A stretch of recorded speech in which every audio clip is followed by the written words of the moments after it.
Hello everybody, and once again welcome back to Financeable YouTube channel. Today in this video I'm going to show you how you can sort in Binance, so make sure you follow my step till the end.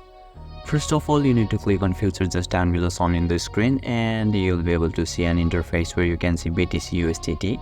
You can click there and choose any coins for trading. After that, you'll be able to see isolated, which is important for beginners so that you don't lose your balance. So let it be, and I recommend you, if you are beginner, keep leverage 10x or lower than that.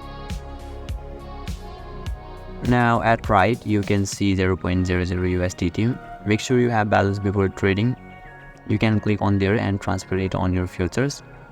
Keep market as it is. Adjust the total percent of your USDT for a trade shown in the screen, and finally click on sell sort and you'll be able to sort your trades. So this is how you can sort in Binance, and if you still encounter any issue during the sorting process, feel free to leave a comment and I'll be happy to assist you. If you found this video helpful, please give it a thumbs up, and if you are new to the channel, make sure to hit the subscribe button and set the bell icon to on so that you can stay updated with our latest content. Thank you for watching, and I'll see you next time.